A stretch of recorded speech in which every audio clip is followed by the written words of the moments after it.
Nina bakambombosho omnyama nazi indaba ze-1KZNTV nifundela uphilano kaCebekhulu sanibonani. Nazi indaba kwizona esithizo ezihamba phambili namuhla. Kukhuthazwa bezempilo ukuba bazinakekele. Iyashuba Eyamaqadi Nabomdabu Basendiya kanti bakhala ngedleke seyigebengu E-NEWLANDS. Sanimukela kwindaba zethu ze-1KZNTV. Ngqongqoshe umnyango wezempilo KwaZulu-Natal uNomagugu Simelane usenxusa izisebenzi lo mnyango ukuba zizinakekele ngokwezempilo okungaba ukuhlolela izifo ezahlukene kanye nokweluleka ngokwengqondo. uMagugu usho kanjena ngesikhathi ke lo mnyango uhlangane nezisebenzi zawo zesifazane ukubungaza inyanga yabo ko-Ovonge Potchefstroom ogwino seningizimu nelekamthaniya.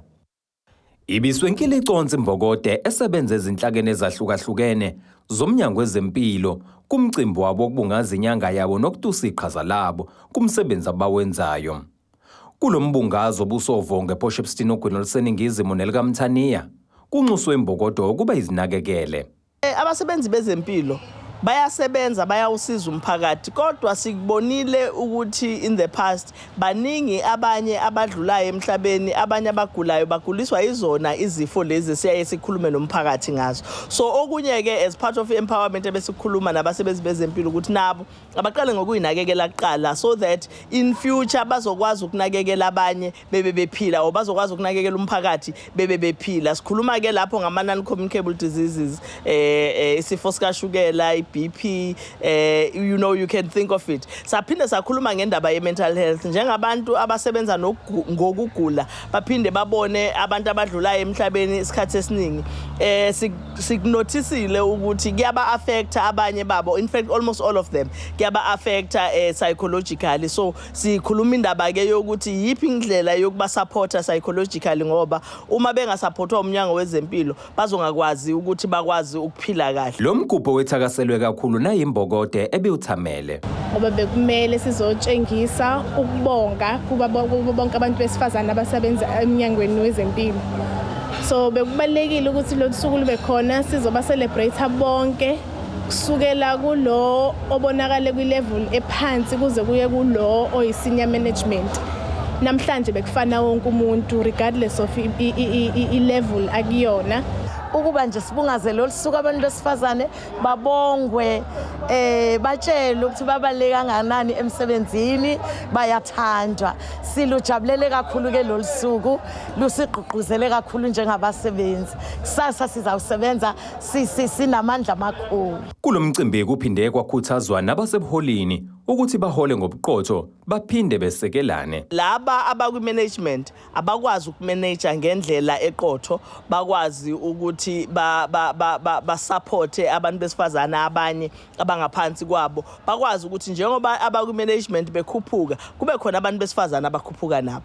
But kune side ke linye lalelo khonyo ukuthi nalabo baphethwe abantu besifazane abaphatheke phela ngoba siyaye sikubone kwesinye isikhathi ukuthi uma ngabe kuumuntu wesifazane okwi management compared to umuntu wesilisa sometimes abantu besifazane aba react ngendlela efanayo. Ezindabeni ze-1KZNTV ngingusiyabonga wakaduma Ovongo ePotchefstroom. Induna zenkosi yesizwe saMaqadi eThekwini KwaZulu-Natal seyizwakalisa ukungenami ngenze kuthatha ngokuthi ziyacindezelwa ngamaphoyisa aseVerulam kanye nenkantolo yakhona uma ngabe ke zibika igameko zokuhlukunyezwa abathi ke zenziwa ngabomdabu Basendiya abasembangweni nabo ngodaba lomhlaba ongaphansi kwesizwe sabo. Lokho kuvele ngesikhathi ke kuvele ke enkantolo abalisa ababili baseNandi eTiyeni ababoshelwa kwinsolo zokuthumba baphinde banenebule ngenduko omdabu Basendiya bemsola ngokusebenzisa umhlaba kwavunyelwana ngokuthi kawungathintwa kuze ke kuphothulwe icala elisenkantolo. Oyinduna endaweni yaseVerulam uchaza kabanzi ngezinye izigameko abathi bazama ukuzibika emaphoyiseni kodwa abachitha. Kumanje kunabafowethu abakhonjwe amandiya ngeibhamu Ravi Play endaweni ebizwa ukuthi se-T Estate bahamba baya eVerulam bayovula ama-case akaze kwaboshwa umuntu until today. Kwakhona isigaba sokuthi abantu abamnyama bahamba baya e-police station bayovula ama-case ukuthi hayi bo naku sidilizelwa amandiya imizi yethu. Lawo cases awakaze azavule kwathiwa abafike bephethe ama-title deed. Bathi abantu abamnyama thina sinawo ama-title deeds siphethe ama-PTO esiwenzelwe isizwe saseMaqadini ngaphansi kobuholi benkosi. Athi amaphoyisa aseVerulam asikhulume leyo nto. EMaqadini kumanje kwezinye izindawo kwamisa ukuthi kusetshenziswe umhlaba ngenxa yamacala sezinkantolo, kodwa sisakhona isikhalazo ngabantu abasaqhubeka nokwakha. Inkantolo kwavunyelwana lapha ngenxa ye-court order ukuthi akume ukuthi abantu baqhubeke balime. Bakhe izindlu. Mhlawumbe la sicishe siphambane khona-ke ngalesikhathi abantu bema baningi kade basuke sebewutholile umhlaba ngalesikhathi abantu bemisa. So uthola ukuthi kunomuntu kade kwamisa kodwa kunomuntu wena ayithola amandla ukuthi uyokwakha manje. Bese befuna ukuthi bamtreat nge-court order ephuma umuntu esevele seyitholile indawo. So uma kwenzeka ukuthi abantu bayaqhubeka bayakha lapha ingenxa ukuthi i-court order iphume evele umhlaba seba-allocate-elwe wona ukuthi abawusebenzisa umhlaba balime kona. Oyisase zomthetho uthi kona wonke umuntu ozibona acindezeleka ilungelo lakhe unalo ilungelo lokubika kwizinhlaka ezifanele. Lolu daba into ekibebucayi kakhulu ngoba ukusebenza kwamaphoyisa afanele avikele wonke umuntu, kodwa ke uhulumeni wethu ngoku-understand ukuthi into enjengalezi ngenzeka ukuthi zenzeke wabe sakhe uhlaka libizwa ngokuthi IPD okwaziyo ukuthi uyocomplaina kona mangabe kuwukuthi police station eseduze nawe awutholanga usizo. So i-suggestion yami ngathi kubona ake hambe beke bavakashela u-IPD khona lapha enkabeni yethiko ngithi the Marine Building mangaphazama kwisadini la Victoria Embankment bangakwazi ukuthi bafike baya khona bafike bachaza ukuthi hayi ngifikile police station thizeni ngafika nomuntu owusajeni ngakhuluma naye i-station commander sengibuya kuyena ngikwazi ukuthi ngisizakala ngicela ukuthi alilandelele le case yami sibone ukuthi lithini noma nalabo awuthothi ama-case avuliwe angalandelwa kahle nakhona futhi banelungelo lokuthi babuze abantu abama-investigating officers ukuthi ubani o-investigator la ngicela ukuthi akwazi ukuthi angisize but abangathuli iprocess ingenzakalanga ngohlelo khona bezokwazi ukuthi bathole ubulungiswa ekugcineni kosuku. Icala lalaba kade beboshiwe lihlehlele umhla ka-29 ku-October kanti bangaphandle ngamabheyili ahlukene anembandela eyahlukene. Kuteboho Sibisi wezindaba ze-1KZNTV ku-Channel 261 ngiseVerulam eThekwini. Umphakathi wasekhulula ngaphansi ka-Ward 11 e-Newlands East eThekwini KwaZulu-Natal ukhathazekile ngokuphepha kwawo ngenxa yehlathi eseliphenduke laba-ke isidleke seyigebengu. Lo mphakathi uvuka umbhejazana wabhikisha ukhala ngesihluku esisetshenziswa abaligadile njengomphakathi sebethatha isinqumo sokwakha imizi-ke kulona ngokungekho emthethweni ngenhloso yokunqanda lobugebengu okwenzeka kulona. uHappy Mkhizo lilungu lalo mphakathi uthi sebekhathele ukuthola-ke idumbu eyilahliwe kulona leli hlathi. Inzima impilo emphakathini wasekhulula ku-Ward 11 eThekwini ngenxa yehlathi elibude buduze nendawo abahlala kuyo eseliphenduke inkundla yezenzo zobugebengu. Indaba la ehlathini kwathiwa la sizokwakhelwa izindlu sithi sasuke esiyanda thina abayingane zabantu abasuke esiyanda so akwenzeki lutho. Into eyenzakala la ubugebengu la sifica abantu abafile igebengu mengabe zibamba inkunzi sibalekela singene la sesikhathele ukutshela amakhansela alikho nelelo deleka lasi-athenda malandaba yehlathi ayangena yaphuma kuyafana awukho umehluko. Uma sesithi okay sesayingenela-ke thina ngoba thina siphila la kusuka labantu abalapha phesheya bazodampa udodo wabo la sihlala khona thina la yizi nje ey'file bazidampa la.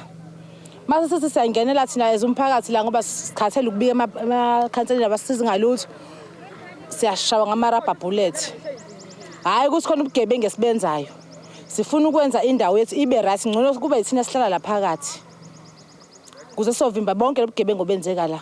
Ngesikhathi iziko lezindaba lihambele kule ndawo lo mphakathi ubukade ubambe umbhikisho njengoba-ke ufuna izimpendulo ngodaba lwaleli hlathi.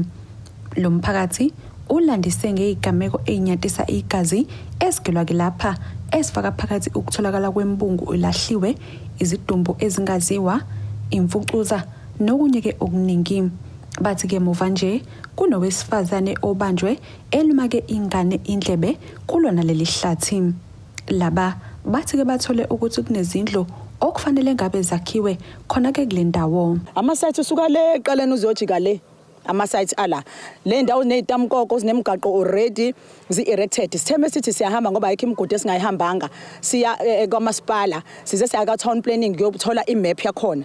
Imap yakhombisa amasayithi wonke ukuthi akhona almost 193 amasayithi musuka la uyojika eSwimming le ndawo kunolayini omakhiwe ukuthi the houses they are already built kule ndawo kodwa indonga azikho.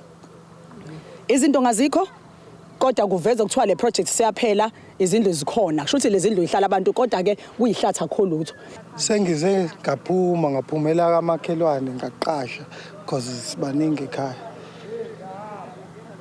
zinjalo lezi ndlu inkinga esinazo asikwazi kwaxhuma ukuthi siqhume ilento mhlawumbe uxhuma iroom yakho because asinawo even amagceke bakhe zasondelana yabo sikhulele khona la yes so bafuna ukuthi bafake abanye abantu abasuka kwezinye indawo sibe singena imizi sibe sikhona sabantu bakhona la endaweni kanjani asikwazi ukuthi singavumela into kanjalo kuzokhumbuleka ukuthi ezinyangeni ezimbili ezedlule bekunokezo lokuchibiyela obelibanjwe kule wadi nalapho ke iqembu le-Democratic Alliance likwazile ukuyibuyisa ikhansela lisike banalo ulwazi ngezinkinga zalomphakathi kanti ke nabo njengeqembu sebelikhulume izikhawu eziningi kumasipala kepha akukho ke okushintshayo.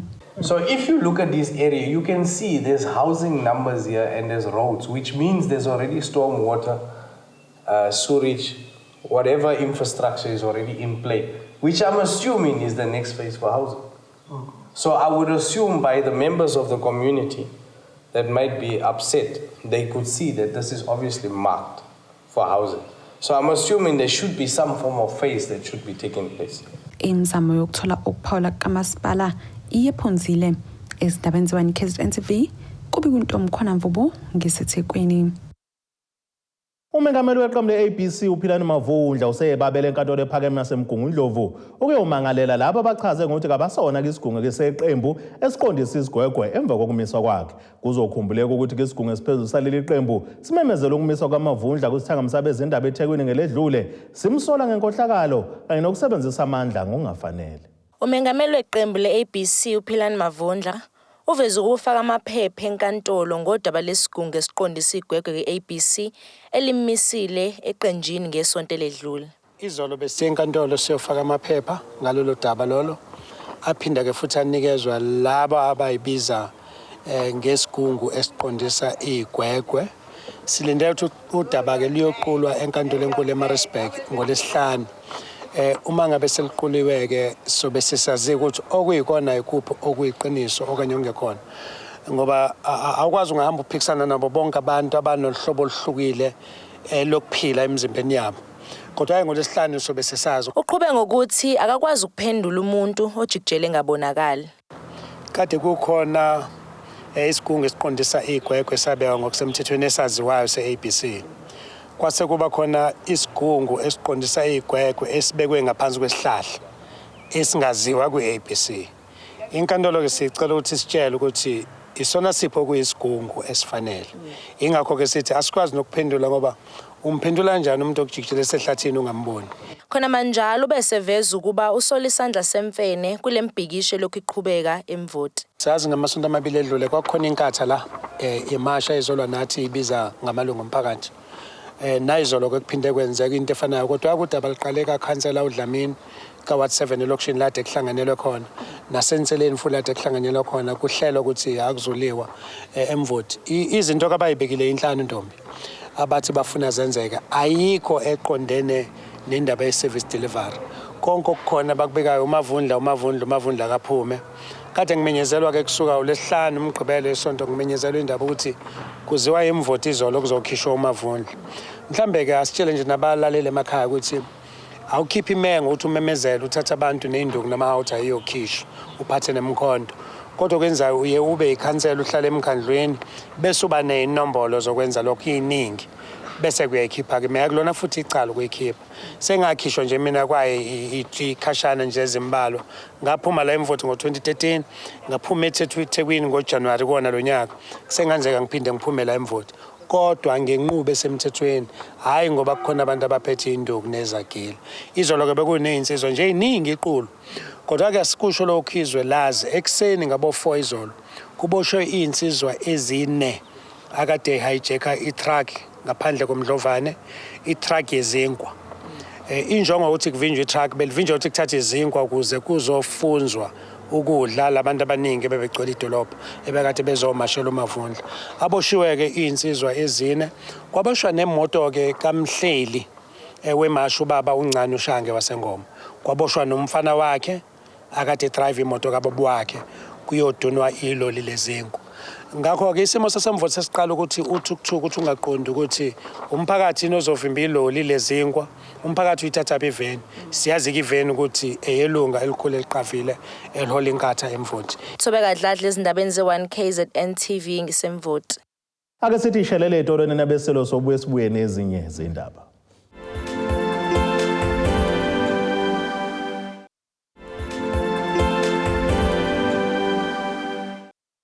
Asibonge siphinde sinamukele nisabukele zona izindaba ze-1KZNTV nazo kwezona ihlokwana zethu ehamba phambili namuhla.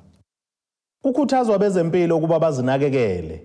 Iyashuba Eyamaqadi Nabomdabu Basendiya kanti bakhala ngedleke eseyigebengu e-Newlands. Umasipala umhlathuze enyakatho nelikaMthaniya usingatha umkhuleko obuhlanganisa abesifazana abakhubazekile kanye nabezenkolo kempangeni enyakatho yaso lesi sifundazwe. Imeya lomasipala kuXolani Ngwezi uthi ke bafuna ukusebenzisana nabezenkolo uqhuqhuzela umphakathi ukuthi ube nezingadi ukuze kube nenali ezweni abantu bengabhuqabhuqa indlala noma bathembele ukuba ngokhangezile kuhulumeni. Bebephume ngomningi baba besifazana abasuka kumawadi ahlukene angaphansi kwamasipala umhlathuze.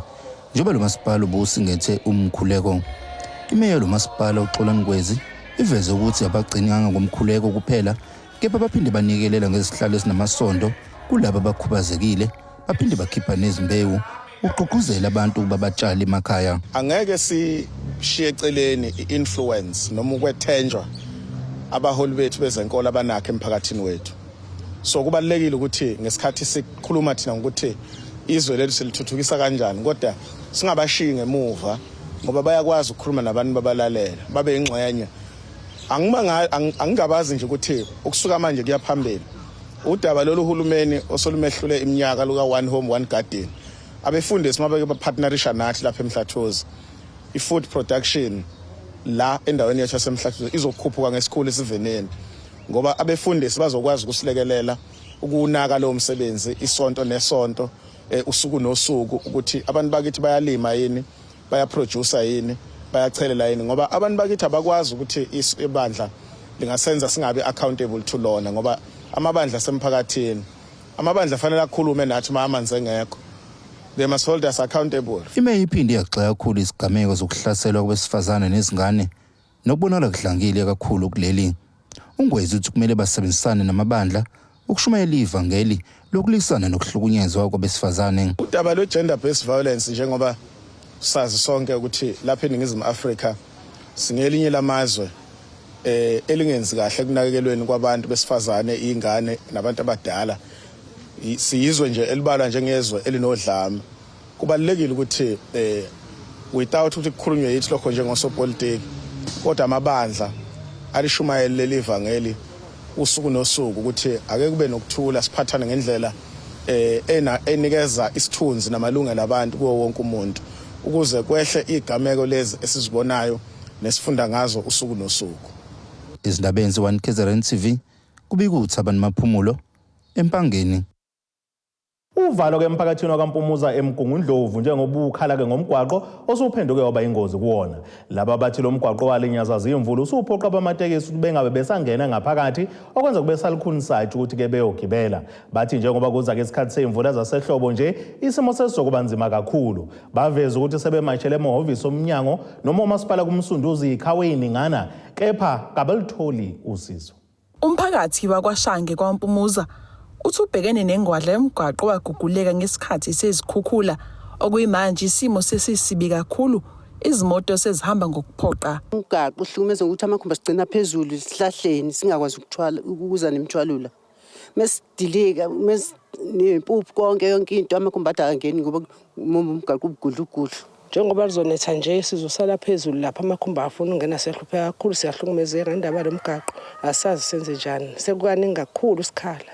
Laba bathi babona ukuthi kuzoba nzima kakhulu uma sekuqala izimvula. Njengamanje lamakhumbi akwazi ukungena la emini mesegeziwe ayazama ke ntambama futhi nawo angena owafu enye ingena owafu nje kamambibu ele movie yongena ngale phinde ijike ngasesitolo ibuyele emuva enye ya force ingene la ngathi aphakeme ya force angene la eshaya isiqaqa kodwa nawo ayafa. Kanti ubunzima buzwela kakhulu uma kukhona osenkingeni. Yabo mekukhona isifo nje kunimvula kufanele olandwa ukuthi ibhokisi liphathwe ngezandla lingene khona la ngoba ngeke izikwazi ukungena iundertaking ngendlela imigaqo yethu eyonakele ngayo. Senkingeni enkulu kabi.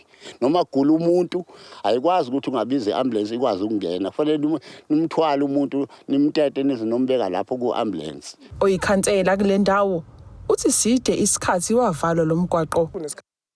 Liwe umgaqo ohamba i-public transport hamba amakhumbi ngiyakubona kweemoto ezincane but uhamba amakhumbi nje especially abantu abadala omama obaba basuke beyo emadolobheni beyothenga into abayidingayo uthola ukuthi abasakwazi ukuthi bafinyelele emakhaya. So umuntu fanele akuveze nje lokho ukuthi kubhlungu kakhulu.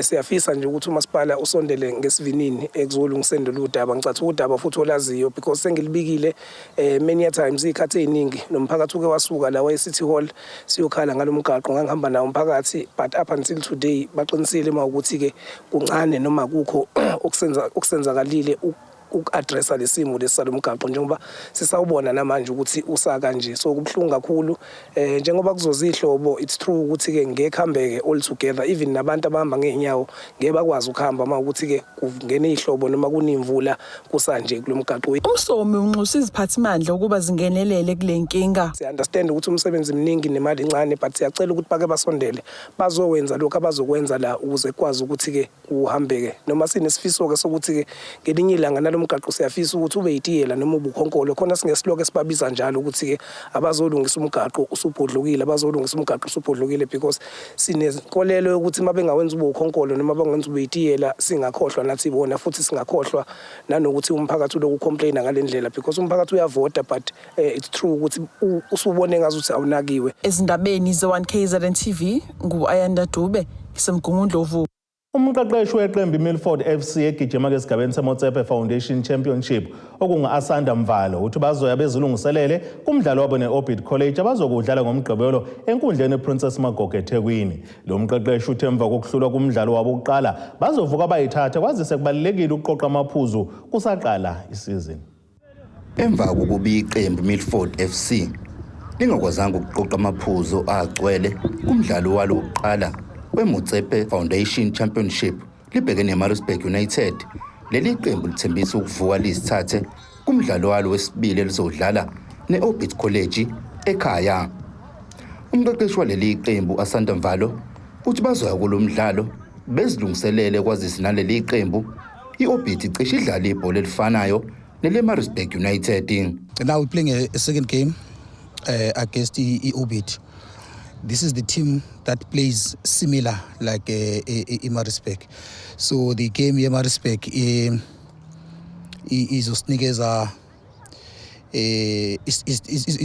at least not a clear view because you don't know if they play away how do they structure their team, which is the Orbit. But seeing them Kuma playoffs, they don't change. Even if they change, but they're not going to change much. Kufanele usebenze kusakhanya. Nathi we're planning to do that, and look, man, our aim is not to drop points. That's our aim. But if you tell me before start of the season or in the pre-season that we're gonna go away to Maritzburg and lose 1-0, and in that manner, in the dying minutes of the game. And the chances that we created, we hit the bar.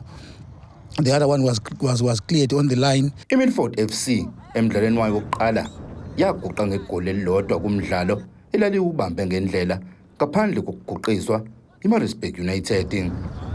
Kapteni waleli qembu Phakamani Ngxongo uthi bayaqonda ukuthi kubalekile bavuke bazithathe baqoqa amaphuzu kusanesikhathi. uNgxongo uphinde wanxusa abalandeli ukuba babeseke ngaso sonke isikhathi emidlalweni yabo. Game esakuyona le kubaleka kakhulu sibuye nama-point aphelele ku-3 point le game ye-Orbit because seswalahlile vele uqala against Maritzburg, so bekuyisifundo kuthina lokho but ke le kuyi-must ukuthi siyibambe siwin 3 point uphelele.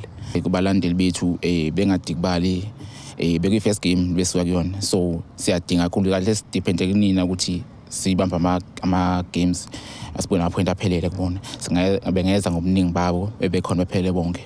Kuzokhumuleka ukuthi ngenxa yokulungiswa kwenkundla yaseMhlathuze Sports Complex, leli qembu liyaphoqeleka ukuthi lidlalele imidlalo yalo esekhaya enkundleni iPrincess Magogo eThekwini.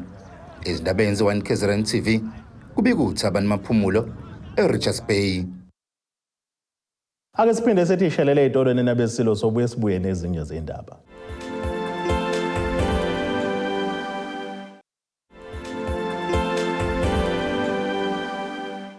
Asibonge siphinde sinamukele ukuthi nisahleli nathi kwindaba zethu ze-1KZNTV. Ake sibheke lezo ndaba kuyizona ezihamba phambili namuhla. Kukhuthazwa bezempilo ukuba bazinakekele. Iyashuba Eyamaqadi Nabomdabu Basendiya kanti bakhala ngedleke seyigebengu E-NEWLANDS. Ake sibheke engosini yezomnotho.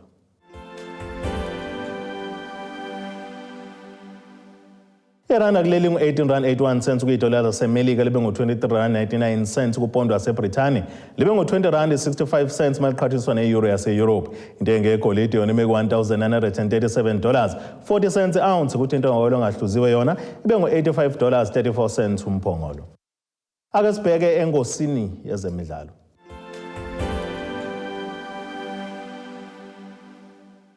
Kapteni weqembu lesizwe lebhola lombhoxo labesilisa lakuleli uSiya Kolisi uthi nakuba eziqhenya ngendlela iqembu lakhe lidlale ngayo kumdlalo wokugcina womngcweka neNew Zealand, kodwa ke lokhu ngeke kusho lutho kumdlalo endebe yomhlaba uma ngabe bengaqhubeka nokusebenza kanzima. Amabhokobhoko abhaxa bona ama-All Blacks ngo-35-7 eTwickenham ngolwesihlanu ebusuku emdlalweni abewuphethe kusukela kuqala waze wayofinyelela emaphethelweni. Kolisi uthi ke ziningi izinto abazozithatha kulo mphumela walo mdlalo, kepha kangeke bakufake emakhanda ukunqoba kwabo kuwona. Ake sibheke naso isimo sezulu esingalindeleka.